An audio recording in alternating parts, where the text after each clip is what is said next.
Hello student, कैसे हैं आप सब। उम्मीद करता हूँ आप सब अच्छे होंगे, मस्त होंगे, बेहतर होंगे, आपकी पढ़ाई बेहतर चल रही होगी बच्चों। और आज का जो हमारा टॉपिक है प्रोटीन से लेकर के है क्लास 12 केमिस्ट्री एनसीईआरटी चैप्टर आपका 14 था। यानी आपका जो चैप्टर बच्चों ये हमारा 14 है। और इस चैप्टर में आपका जैव अणु है, क्या जैव अणु। और जैव अणु में हम हर एक टॉपिक को बेहतर रूप से कोशिश कर रहे हैं आपको समझाने के लिए। आज के इस लेक्चर में हम प्रोटीन को पूरा कंप्लीट करेंगे। प्रोटीन, साथ में इसके प्रकार के बारे में बच्चों, प्रोटीन का कार्य क्या होता है, साथ में हम बात करेंगे रेशेदार प्रोटीन और जो गोलिकाकार प्रोटीन बच्चों, क्या गोलिकाकार प्रोटीन, इनमें अंतर देखेंगे। क्या देखेंगे? अंतर देखेंगे। साथ में बच्चों इस गोलिकाकार प्रोटीन का या ग्लोब्यूलर प्रोटीन का कार्य देखेंगे। ठीक है। फिर यहाँ पर कुछ प्रमुख महत्वपूर्ण प्रोटीन एग्जाम्पल सहित इतना हम कंप्लीट करेंगे आज के इस लेक्चर में। लेकिन थोड़ा सा लेक्चर लेंदी हो सकता है बच्चों। एग्जाम में क्वेश्चन यहाँ से हट के पूछता है, मतलब जैसे पूरा टॉपिक मैं करा दूंगा तो पूरा एक साथ क्वेश्चन नहीं पूछा जाएगा। जैसे पूछ देगा प्रोटीन किसे कहते हैं, ठीक है, प्रोटीन के कार्य लिखो, सबसे अच्छा एग्जाम्पल। दूसरा क्वेश्चन आप लेकर चल सकते हैं रेशेदार प्रोटीन गोलिकाकार प्रोटीन में अंतर, ये क्वेश्चन पूछा जा सकता है। तीसरा क्वेश्चन पूछा जा सकता है बच्चों कि हमारे कुछ प्रमुख 4-5 प्रोटीन के नाम लिखो और इनके केवल कार्य लिखो।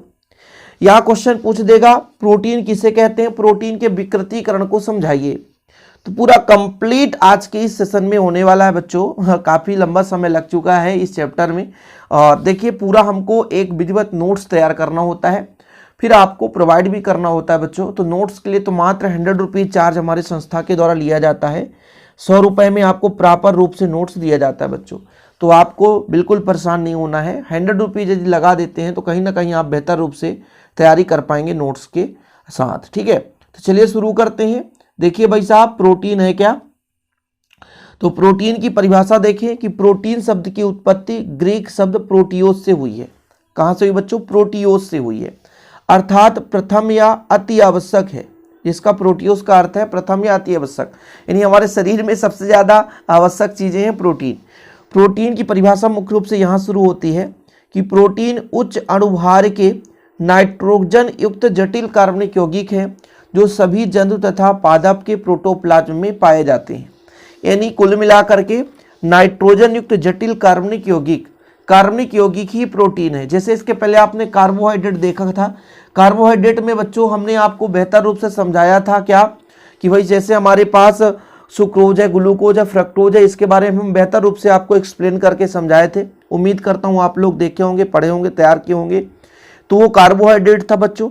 वो भी एक प्रकार से हमारे पास जटिल कार्बनिक यौगिक ही है, लेकिन उससे भी जटिल कार्बनिक यौगिक नाइट्रोजन युक्त, जिससे प्रोटीन में ही एग्जाम्पल रूप से आता है एमिनो अम्ल। कोई भी, जैसे ग्लाइसिन ले लो, एमिनो अम्ल सब कुछ क्या है? प्रोटीन का ही एक भाग है। एमिनो अम्ल प्रोटीन का ही एक भाग है। तो एमिनो अम्ल का एक आध आप फार्मूला लिख सकते हो बच्चों, बड़ा खतरनाक होता है, समझ रहे ना। जैसे मैं कह दूं भाई साहब एक ग्लाइसिन ले लो, ग्लाइसिन का सूत्र होता है CH2NH2COOH, ये हमारा ग्लाइसिन है।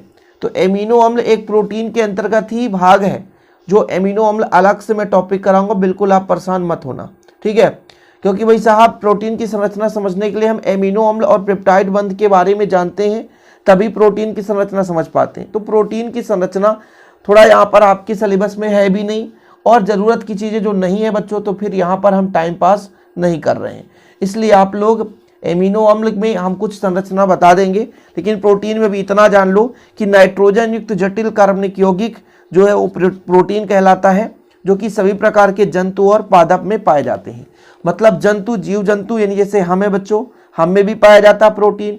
कोई भी जीव जंतु, गाय, भैंस, बकरी, कुछ किसी में, सब में बच्चों कहीं ना कहीं प्रोटीन पाया जाता है। वहीं पे हम पादप की बात करें, चाहे पेड़ पौधों की बात करें, सब में बच्चों पाया जाता है क्या? प्रोटीन। तो प्रोटोप्लाज्म में प्रोटीन पाया जाता है। तो यदि ऑब्जेक्टिव आ जाए कि पादप या जंतु में प्रोटीन किस भाग में पाया जाता है और 4 ऑप्शन दे दे प्रोटोप्लाज्म, तो 4 ऑप्शन में से प्रोटोप्लाज्म आप बच्चों क्लियर करके रखना। ओके, चीजें क्लियर है ना, समझ में आ रहा है? चलिए इसमें हाइड्रोजन, ऑक्सीजन, कार्बन, नाइट्रोजन तथा अल्प मात्रा में सल्फर भी पाया जाता है। यानी जो भी प्रोटीन होते हैं बच्चों, प्रोटीन में क्या क्या पाए जाते हैं, एक हाइड्रोजन है, ऑक्सीजन है, कार्बन है, नाइट्रोजन है और अल्प मात्रा में सल्फर। ये चीज़ आपको क्लियर रखना है, याद रखना है चीज़ें, ठीक है बच्चों। चलिए आगे हम बात कर लेते हैं कि जो यहाँ पर रासायनिक रूप से प्रोटीन अल्फा एमिनो अम्ल के संघनन बहुलक होते हैं। यानी अमीनो अम्ल, हमने आपको बताया कि अमीनो अम्ल प्रोटीन का ही एक भाग है। भाई अमीनो अम्ल को हम जब जोड़ देते हैं, 2-4 अमीनो अम्ल जुड़ जाते हैं। संघनन मतलब जब जुड़ करके बच्चों क्या बनाते हैं, हमारे पास जब अमीनो अम्ल कई सारे अणु जुड़ते हैं तो प्रोटीन का निर्माण कर लेते हैं। प्रोटीन की संरचना समझने की आवश्यकता नहीं है। कुल मिलाकर के यदि प्रोटीन की परिभाषा आ जाए तो आप लोग लिखोगे प्रोटीन उच्च अणुभार के नाइट्रोजन युक्त जटिल कार्बनिक यौगिक है जो कि सभी जंतु और पादप में प्रोटोप्लाज्म में पाए जाते हैं। अगले स्टेप में आप लिख सकते हो कि प्रोटीन में हाइड्रोजन, ऑक्सीजन, कार्बन, नाइट्रोजन, कुछ मात्रा में सल्फर भी पाया जाता है बच्चों। ये नोट मैं इसलिए लिखा देता हूं कि आप लोग विधिवत जानकारी शब्द जो भी है याद रखें। यदि यह क्वेश्चन बनता है कि प्रोटीन का नाम किसने दिया, तो भाई साहब 1839 में मुल्डर। अच्छा, कभी कभी 1839 के जगह आपको 1838 भी नजर आ जाता है। क्या बच्चों, 1838, ये तो दोनों है, 1838 या 1839। अब भाई साहब राइटर अपने अपने हिसाब से लिखते हैं, उनके आधार पर हम पढ़ते हैं। अभी हम तो मुख्य रूप से 1838 या 39 ही मानकर चलते हैं। आपके बुक में क्या है आप मिलान कर सकते हैं, कोई दिक्कत तो नहीं है। तो प्रोटीन, भाई प्रोटीन की परिभाषा आएगी तो आपको क्लियर है ना, समझ में आ जाएगा प्रोटीन किसे कहते हैं। तो प्रोटीन उच्च अणुभार के नाइट्रोजन युक्त जटिल कार्बनिक यौगिक है जो सभी जंतु तथा पादप में प्रोटोप्लाज्म में पाए जाते हैं। ओके बच्चों, ठीक है। प्रोटीन का नाम किसने दिया, मुल्डर ने। प्रोटीन शब्द का उपयोग मुल्डर ने 1838 में या 39 में किया। इसकी उत्पत्ति कहाँ से हुई, प्रोटियोस शब्द से हुई। प्रोटियोस, PROTEIUS, यहाँ पर हम लिख देते हैं PROTEIOS, ठीक है, ये प्रोटियोस हो गया, इस शब्द से उत्पत्ति हुई थी। प्रोटीन का वर्गीकरण करते हैं बच्चों तो जल अपघटन के आधार पर एक अलग से वर्गीकरण है और यहाँ पर आणविक संरचना के आधार पर वर्गीकरण देखते हैं। तो रेशेदार प्रोटीन में क्या होता है, रेशेदार मतलब एक लंबी श्रृंखला बन जाए, कई छोटे छोटे अमीनो अम्ल आपस में जुड़ जाएं और क्या हो जाए, एक रेशे के समान, एक धागे के समान इनका एक बहुलक बन जाए, तो वो हमारा बच्चों कहलाता है रेशेदार प्रोटीन। क्या, रेशेदार प्रोटीन। देखो, रेशेदार प्रोटीन के अणु लंबे धागे के समान होते हैं जो बगल बगल स्थित होकर रेशे बनाते हैं। कुछ स्थान पर ये अणु परस्पर हाइड्रोजन आबंधों से जुड़े भी रहते हैं और जल में अविलेय होते हैं। सिंपल और कुछ भी नहीं, मतलब कई सारे जब अणु, जैसे हमने कहा कि भाई एमिनो अम्ल का संघनन करा दो, ठीक है, किसका, एमिनो अम्ल का संघनन करा दो। संघनन का मतलब जब कई सारे एमिनो अम्ल जुड़ जाएं तो प्रोटीन का निर्माण हो जाता है। अब इसी प्रकार से कहा गया कि भाई रेशेदार प्रोटीन का अर्थ ये है कि कई सारे अणु एक लंबे धागे के समान चैन में जुड़े रहते हैं जो अगल बगल, जैसे आप एक प्रार्थना करते हैं अपने विद्यालय में तो एक पंक्तिबद्ध आप खड़े रहते हैं, आपके पीछे कोई और, आपके पीछे कोई और। इसी प्रकार से जब कई सारे अणुओं को एक क्रम में हम व्यवस्थित कर देते हैं, यानी जैसे एमिनो अम्ल के या कि जो भी प्रोटीन जिन अणुओं से मिलकर बना होता है तो उन अणुओं को एक नियमित क्रम में हम व्यवस्थित कर दें तो बच्चों जो हमें प्राप्त होता है वो रेशेदार प्रोटीन होता है। ये बगल बगल स्थित होकर रेशे बनाते हैं, मतलब एक अणु है उसके दोनों ओर, 2 अणु हो गया, फिर उसके दोनों ओर, ऐसे क्रम से चलते रहते हैं। और यदि ऑब्जेक्टिव में आ जाए कि रेशेदार प्रोटीन में कौन सा बंध पाया जा सकता है तो हाइड्रोजन बंध पाया जाता है। ये चीज़ आपको याद रखना चाहिए कि भाई साहब यदि आ गया कि निम्न में से किसमें हाइड्रोजन बंध पाया जाएगा तो रेशेदार प्रोटीन या फाइब्रस प्रोटीन इसे आप कह सकते हैं। एग्जाम्पल के तौर पर केराटिन फाइब्रस प्रोटीन है, यह रेशेदार प्रोटीन है। यह जो है त्वचा, बाल, नाखून आदि में पाया जाता है। जो हमारा केराटिन प्रोटीन है ये फाइब्रस प्रोटीन के रूप में त्वचा, बाल, नाखून आदि में पाया जाता है। नोट्स तैयार कर रहे हैं तो विधिवत आप स्क्रीनशॉट ले लिया करें और नोट्स भी तैयार करते चलें, कोई दिक्कत नहीं है। चलिए, तो फाइब्रस प्रोटीन में इतना लिखना है, मुख्य रूप से बच्चों इसका आपको डिफरेंस तैयार करना है। तो ग्लोब्यूलर प्रोटीन दूसरा नंबर है, भाई साहब इसकी संरचना के आधार पर इसको दो भागों में बांटा गया है। जब एक लंबी श्रृंखला हो जाए तो आपको रेशेदार प्रोटीन नजर आने लग जाएगा, और वहीं पे जब अणु घूम घूम कर एकदम चारों ओर एकत्रित हो जाए, जैसे मान के चलता हूँ फॉर एग्जांपल, यहाँ पर एक व्यक्ति खड़ा है, इसके चारों ओर चार व्यक्ति आकर खड़े हो गए, फिर उसके चारों ओर व्यक्ति खड़े हो गए, फिर उसके चारों ओर व्यक्ति खड़े हो गए, तो हमें जो संरचना दिखाई देगी एक गोलिकाकार संरचना दिखाई देगी। समझ रहे हो, मतलब स्वयं एक श्रृंखला है, उसके चारों ओर क्या है, इस प्रकार से घूम जाती है कि जो अणु है हमारा मिल करके जो प्रोटीन अणु का निर्माण करता है वो गोलाकार हो जाता है। तो इसे हम गोलिकाकार प्रोटीन या ग्लोब्यूलर प्रोटीन कहते हैं। ठीक है, ग्लोब्यूलर प्रोटीन। देखो इसमें क्या लिखना है, इन प्रोटीनों में पॉलीपेप्टाइड श्रृंखला स्वयं के चारों ओर इस प्रकार घूम जाती है कि पूरे प्रोटीन अणु का आकार गोलाकार हो जाता है। श्रृंखला का घूमना इस प्रकार होता है कि लिपोफिलिक भाग अंदर की ओर तथा हाइड्रोफिलिक भाग बाहर की ओर स्थित होता है। हाइड्रोफिलिक मतलब जो हमारा हाइड्रोजन जुड़ा रहता है उसके साथ कोई अन्य पदार्थ क्या हो सकता है, क्रिया कर सकता है। तो इसके दो भाग होते हैं बच्चों, एक तो हमारा होता है क्या, लिपोफिलिक, और एक हाइड्रोफिलिक। तो मुख्य रूप से देखो क्वेश्चन आ जाता है ग्लोब्यूलर प्रोटीन पर टिप्पणी, तो आप रेशेदार और ग्लोब्यूलर दोनों में डिफरेंस क्या है। तो रेशेदार में एक धागे के समान संरचना प्राप्त होती है, जो अणु होते हैं एक के बाद एक दूसरे से क्रॉस बंध में क्रॉस हम नहीं कह सकते हैं, एक निश्चित क्रम में जुड़े रहते हैं, और इसी तरीके से हाइड्रोजन बंध का निर्माण हो जाता है फाइब्रस प्रोटीन में। लेकिन वहीं पे ग्लोब्यूलर प्रोटीन की बात करें तो एक प्रोटीन में जो भी अणु है एक निश्चित अणु के चारों ओर एकत्रित हो जाते हैं और गोलिकाकार संरचना या आकृति का निर्माण कर लेते हैं। इस कारण से इसे गोलिकाकार प्रोटीन कहते हैं। एक ऑब्जेक्टिव क्वेश्चन पूछा जाता है कि फाइब्रस प्रोटीन रेशेदार प्रोटीन जल में विलेय है, तो बिल्कुल नहीं, गलत, जल में अविलेय है, जल में विलेय नहीं होता, ये याद रखना आप लोग। ठीक है, याद रखिएगा कि जो हमारा फाइब्रस प्रोटीन है या रेशेदार जो प्रोटीन है बच्चों, वो जल में विलेय नहीं है, जल में विलेय नहीं है। लेकिन वहीं पे ग्लोब्यूलर प्रोटीन की बात करें या हम गोलिकाकार प्रोटीन की बात करें तो ये जो है जल में विलेय होता है। ठीक है, कोई दिक्कत तो नहीं है।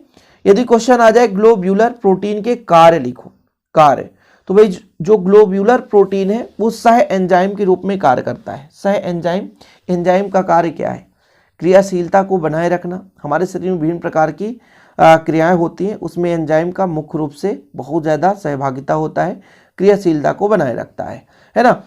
तो जैसे हमारे पास देख सकते हैं कुछ ग्लोब्यूलर प्रोटीन सह एंजाइम के रूप में कार्य करते हैं जो सभी जैव की अभिक्रियाओं को उत्प्रेरित करते हैं, उत्प्रेरक का कार्य करते हैं, रासायनिक अभिक्रिया, जैसे इंसुलिन, थायरोग्लोब्यूलिन, ऐसे ऐसे नाम होते हैं यार, इसलिए तो मैं मैथ सब्जेक्ट से पढ़ा था। बायोलॉजी सब्जेक्ट में नाम ही मुझे इतना खतरनाक लगता था, मैथ सब्जेक्ट ले लिया था। कुछ ग्लोब्यूलर प्रोटीन उपापचय क्रियाओं को नियंत्रित करते हैं, जैसे प्रोटीन हार्मोन इंसुलिन रक्त शुगर को नियंत्रित करता है। इंसुलिन जो हमारे शरीर में पाया जाता है, समझ रहे हैं, इंसुलिन की कमी से मधुमेह की बीमारी हो जाता है, तो ये ग्लोब्यूलर प्रोटीन जो है उपापचय क्रियाओं में नियंत्रित करता है। जो प्रोटीन हार्मोन्स इंसुलिन है भाई साहब, तो ये शुगर को नियंत्रित करता है, समझ रहे हैं ना। चलिए, कुछ ग्लोब्यूलर प्रोटीन एंटीबॉडी के समान कार्य करते हैं जो बाह्य खतरों के विरुद्ध कार्य करते हैं तथा मनुष्य को बीमारियों से बचाते हैं। मतलब बाहर से कुछ कीटाणु आ गए तो एंटीबॉडी की तरह कार्य करते हैं, अंदर हमारे प्रवेश किया तो प्रोटीन ही क्या कर देता है, उसको नष्ट कर देता है। इस प्रकार से ग्लोब्यूलर प्रोटीन के कुछ कार्य हैं, कुछ कार्य हैं, मतलब 2-3 कार्य हैं। यदि क्वेश्चन आ जाएगा ग्लोब्यूलर प्रोटीन किसे कहते हैं, इसके कार्य लिखो, तो फिर आपको इतना ही लिखना पड़ेगा जितना हमने यहाँ पे ग्लोब्यूलर प्रोटीन के बारे में समझाया। इसके बाद आपको कार्य बता देना भाई साहब कि ये उपापचय की भांति काम कर लेता है, शुगर को नियंत्रित करने के लिए। कभी कभी ये भाई साहब ग्लोब्यूलर प्रोटीन जो है इंसुलिन के रूप में रक्त में शुगर को नियंत्रित करता है उपापचय क्रियाओं में, और सह एंजाइम की भांति कार्य करता है, उन्हीं उत्प्रेरकीय क्रियाओं की भांति कार्य करता है।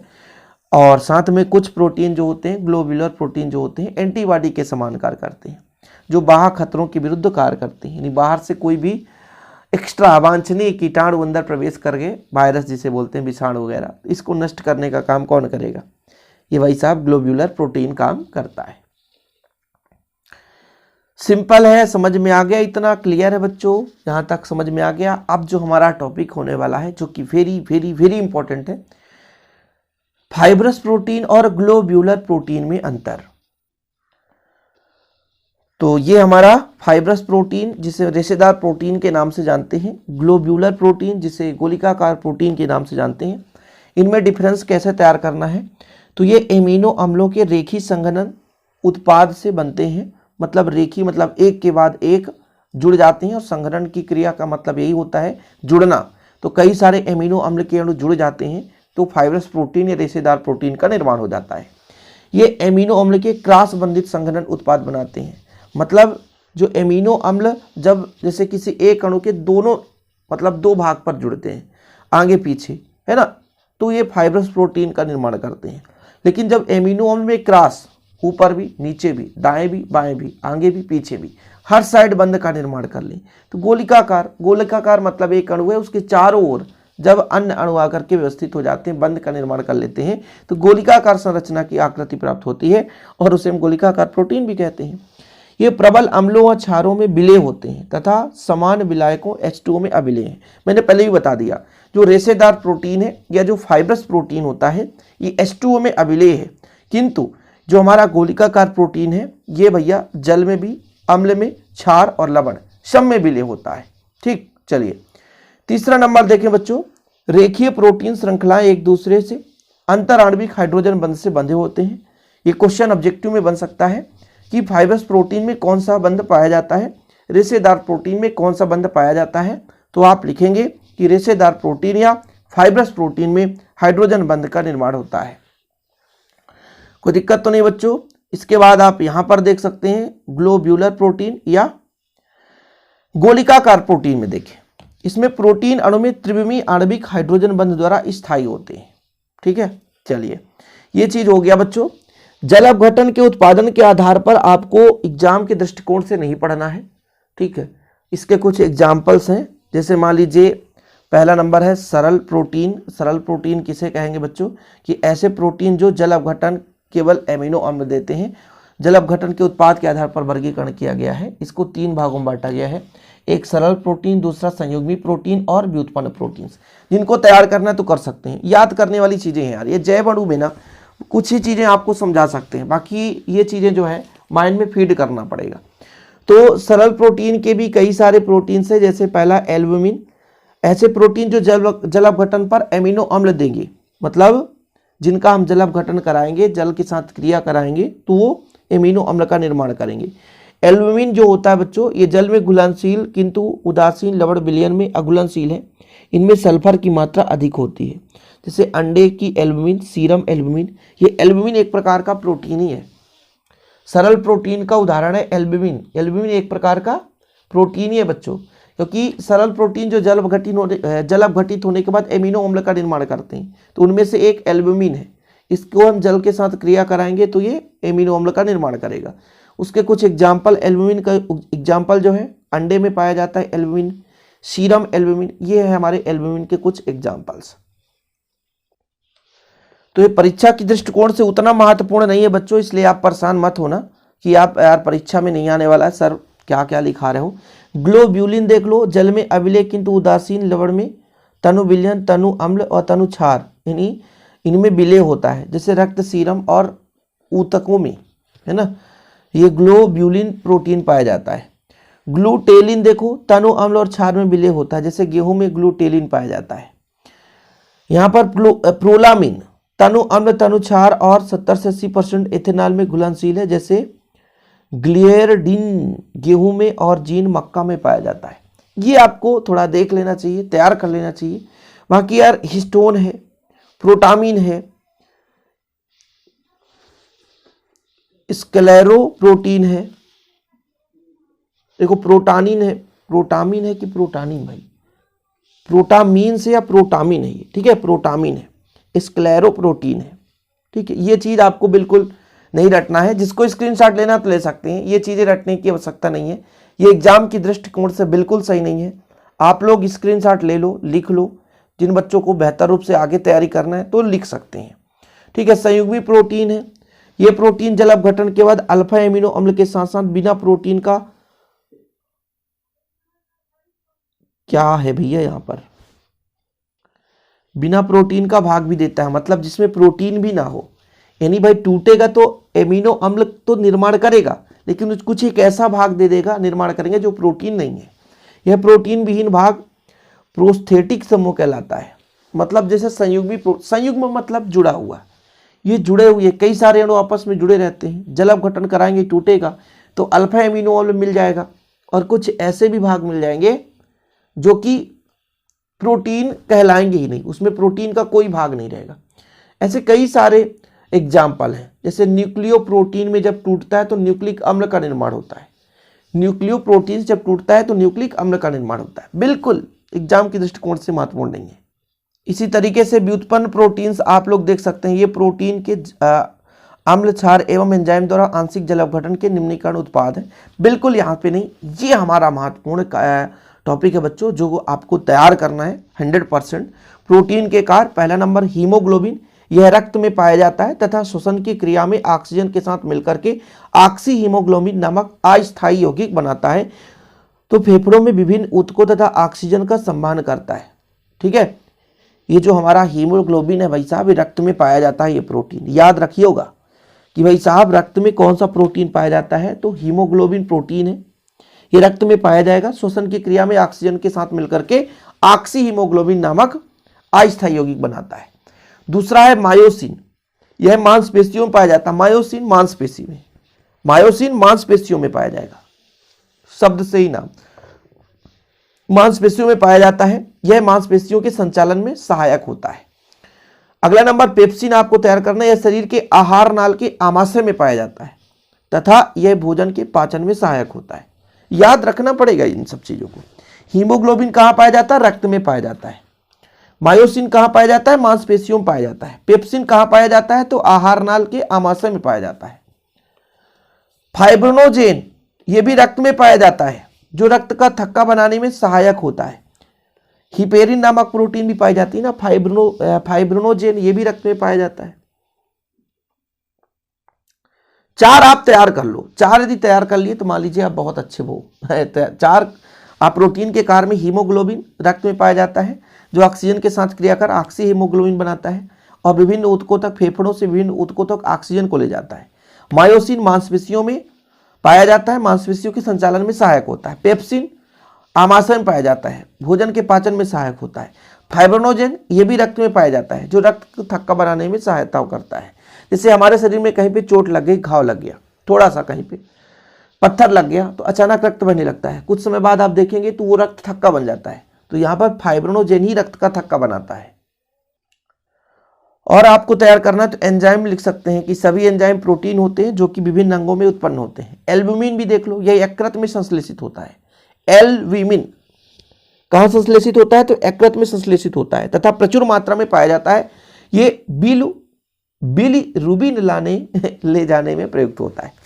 तो कुछ अजीबो गरीब नाम है। 4-5 यदि आप तैयार कर लिए तो बहुत है बच्चों, 4-5 तो बनना चाहिए आपसे, सिंपल है।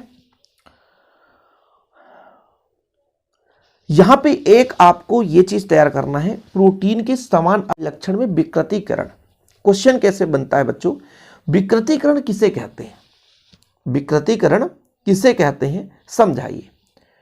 या प्रोटीन क्या है, प्रोटीन के विकृतीकरण को समझाइए। तो जिस प्रकार से मैं एक चीज आपको समझाना चाहता हूं, कभी आप देखे होंगे दूध घर में अचानक फट जाता है तो दूध का जो मूल स्वरूप है वो नष्ट हो जाता है, वो दूसरे में पनीर में बदल जाता है। जैसे गर्म दूध को यदि हम परिवर्तित करना चाहे पनीर में, तो गर्म दूध में आप नींबू डाल दो तो दूध फट जाएगा, अर्थात वो स्कंदित हो जाएगा। क्या हो जाएगा, स्कंदित हो जाएगा, उसमें जो कोलाइडी कण है वो अलग हो जाते हैं। इसी प्रकार हम प्रोटीन में भी यही क्रिया कराएं कि प्रोटीन में जो छोटे छोटे कण हैं वो अलग हो जाए और प्रोटीन का जो मूल स्वरूप है वो अलग हो जाए, तो उसकी इस क्रिया को हम विकृतीकरण कहेंगे। मूल स्वरूप को नष्ट कर दे। सबसे बेहतर एग्जांपल हमने आपको समझाया कि दूध में यदि आप नींबू डालते हैं तो दूध फट जाता है, तो भाई विकृत हो गया, वो उसके कोलाइडी कण अलग हो गए, जो मूल रूप था वो बदल गया। तो जो प्रोटीन होता है ऊष्मा तथा रसायनों से प्रभावित होता है, रासायनिक पदार्थों से प्रभावित होता है। प्रोटीन को गर्म करने पर अथवा रासायनिक यौगिकों से क्रिया कराने पर इसकी जैविकीय क्रियाशीलता नष्ट हो जाती है, यानी जो उसका गुण था वो खत्म हो गया। ये विकृत स्कंदित होकर अविलेय हो जाते हैं। ये विकृत स्कंदित होकर क्या हो जाते हैं? अविलेय हो जाते हैं। इस क्रिया को प्रोटीन का विकृतीकरण कहते हैं। सबसे बेहतर एग्जाम्पल, इससे कुछ नहीं हो सकता भाई, इससे अच्छा। दूध में आप नींबू डाल दो, गर्म दूध में, दूध फट जाता है। आप देखो पानी अलग दिखाई देने लगता है और उसका जो सफेद वाला भाग है, खुलाडी कण, जो उसके क्रिस्टल तंत्र के खुलाडी कण, वो अलग हो जाते हैं। इसी प्रकार प्रोटीन को भी यदि हम गर्म कर दें या प्रोटीन को हम किसी रासायनिक पदार्थ से क्रिया करा दें तो वो अपना मूल स्वरूप खो दे देता है ना, और उसकी जो क्रियाशीलता की गुण होती है वो नष्ट हो जाती है। समझ रहे हो ना? देखो जरा, विकृतीकरण से प्रोटीन की प्राथमिक संरचना अपरिवर्तित रहती है, किंतु द्वितीयक और तृतीयक संरचना में परिवर्तन हो जाता है। और एक बेहतर एग्जाम्पल यहां पर देखोगे आप कि जब अंडे को उबलते हुए पानी में कुछ समय के लिए रखा जाता है तो अंडे की प्रोटीन अविलेय रेशेदार प्रोटीन के रूप में परिवर्तित हो जाती है, जिससे प्रोटीन स्कंदित हो जाता है, अर्थात प्रोटीन का विकृतीकरण हो जाता है। कितना बेहतर एग्जाम्पल है कि भाई गर्म कर दिए तो जो उसका स्वरूप था वो बदल जाता है। गर्म पानी में आप उसको डालो तो उसका स्वरूप बदल जाएगा, तो वो रेशेदार प्रोटीन का निर्माण कर लेता है। तो आज का हमारा टॉपिक कंप्लीट हो गया बच्चों, इतना ही तो कराना था यार।